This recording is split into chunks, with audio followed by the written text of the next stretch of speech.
You're one of the worst attorney generals in our history and an instrument of Donald Trump's lawless authoritarian agenda, and I'm glad the American people are seeing who you are, how you act, and the lack of good values. Most people, when they sit across from the Attorney General of the United States, soften their language. They cushion criticism inside procedural courtesy. They say, with all due respect, before they say anything that might offend. They treat the title like armor that protects the person wearing it from ever hearing the truth directly, without a filter. Congressman Chuy Garcia did not do that. He sat down, he looked Pam Bondi in the eye, and for the next several minutes, he read her entire record, charge by charge, failure by failure, cover-up by cover-up, directly to her face on live television, without raising his voice a single time.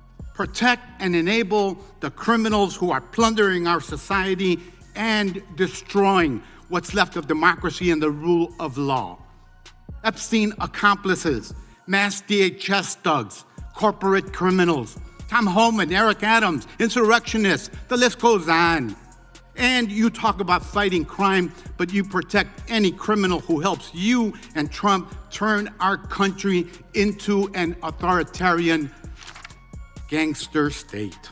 And she, the most powerful law enforcement official in the country, did not respond to a single one. Which country are you watching this from right now? Drop it in the comments, because this hearing was broadcast live, and the clip that came out of it is reaching audiences that nobody in that room anticipated. What made Garcia's statement different from every other critique of Bondi, and there have been many, was not the anger. There was no anger. There was no performance. There was no shouting, no theatrical pauses, no playing to the camera. There was a list, a long, specific, documented, uninterrupted list, and every item on that list was worse than the one before it. This is narrative analysis, built around real congressional testimony delivered on the public record, widely reported events, and documented actions that are not disputed by any party involved. You weaponize the Department of Justice to target immigrants, working families, and anyone that Trump deems an enemy of the state, all to protect real powerful criminals, including in your administration. My Democratic colleagues have focused on your cover-up of the Epstein files and your passion for protecting pedophiles and child traffickers. That alone is grounds for impeachment. Garcia started with the DOJ's direction under Bondi's leadership. He said, and this is congressional record, that she directed prosecutors to prioritize low-level immigration cases while gutting enforcement against corporate criminals and public corruption. Not alleged, documented. The shift in prosecutorial priorities is a matter of DOJ policy records. He said she fired over 100 immigration judges, including the assistant chief immigration judge in Chicago, without cause, and replaced them with unqualified military judges whom she instructed to deny asylum claims in violation of the law. You fired over 100 immigration judges, including the assistant chief immigration judge in Chicago, without cause, and installed unqualified military judges whom you instructed to deny asylum in violation of the law. You prosecute the president's enemies like Jim Comey and Tish James while giving impunity to federal agents who are murdering and brutalizing and terrorizing constituents, including in Chicagoland, in my neighborhood. I saw it last year firsthand. Each charge landed, and Bondi sat there, not rebutting, not interrupting, not demanding her time sitting, because the list was not opinion. It was a record, and records don't care whether you agree with them. Then Garcia moved to something darker. He named specific people. Silvio Vegas Gonzalez, killed by ICE agents in Garcia's district. Garcia said Bondi and Kash Patel covered up the death. He named Renee Good and said Bondi's DOJ tried to investigate the victim instead of the agent who killed her. He named Alex Prey, killed by CBP agents. He said Bondi tried to cover up that death too. He named the Broadview Six, protesters charged under Bondi's DOE. He named Marimar Martinez, a monastery teacher living in Garcia's district, labeled a domestic terrorist by the administration. You and Kash Patel covered up the murder of Silverio Villegas Gonzalez in my district by ICE agents. You tried to investigate Renee Good instead of the ICE agent who murdered her, and you tried to cover up the murder of Alex Preddy. You bring fake charges against protesters like the Broadview Six and Marimar Martinez, whom your administration labeled a domestic terrorist. This is the Montessori teacher who lives in my district, while protecting thugs who terrorize us and DHS authority. That's what you do.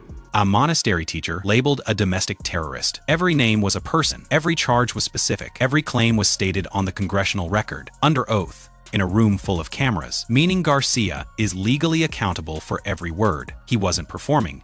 He was testifying against the Attorney General to her face. If you are watching this and you want to see more moments where the record meets the person responsible for it, subscribe and hit that like button, because this channel exists to catch the patterns before they're buried under the next news cycle. Then Garcia did something that changed the temperature of the entire hearing. He stopped talking about Democrats. He stopped talking about opposition, and he turned the lens onto Bondi's own side. He said, "Your MAGA base despises you because you are covering up the Epstein files." He let that sit. The Attorney General rejected by the very base she was appointed to serve, because the one thing they wanted, transparency on the Epstein files, was the one thing she refused to give. Then he delivered the line that made the clip go nuclear. He said, "And even your own boss has repeatedly complained about you to his staff, calling you weak and ineffective." He cited the source, the Wall Street Journal, published article dated, titled, "On the Record." And after all this, nobody supports you. I'm not talking about Democrats. I'm talking about conservative judges who are condemning the rampant lawlessness at DOJ under your leadership. Your MAGA base despises you because you're covering up the Epstein file. How ironic. And even your own boss has repeatedly complained to your staff about you, calling you weak and ineffective. Weak and ineffective. That's what Donald Trump thinks of you already. Weak and ineffective. That is not what Democrats are calling her. That is not what the media is calling her. That is what Donald Trump, the man who appointed her, is reportedly calling her to his own staff behind closed doors. Garcia looked at Bondi and said, "You will not win." He said, "Chicago rejects you. The American people reject you. Conservative judges condemn the lawlessness at DOJ under your leadership. Your own prosecutors are quitting in droves." And then the demand, resign now and submit yourself to accountability by the American people. Democrats must impeach and remove lawless officials like you and Kristi Noem, and impose accountability for every criminal action. Resign now and submit yourself to accountability by the American people. The room didn't erupt. It didn't need to. The silence after that demand was heavier than any applause could have been, because the demand wasn't theatrical. It was structural. It was a congressman using his constitutionally allotted time to tell the Attorney General of the United States that every pillar she stood on had already collapsed beneath her. Her own base, her own boss, her own prosecutors, her own judges, all gone, all documented, all cited, all said directly to her face, while she sat and did not respond to a single charge. And that silence, Bondi's silence, was the most revealing moment of the entire 5-hour hearing. Because when someone reads your full record to your face and your response is nothing, it is not because the charges are too absurd to address. It is because they're too accurate to deny. Subscribe to the narrative brief and turn on notifications. The patterns don't disappear. We make sure they stay on the record.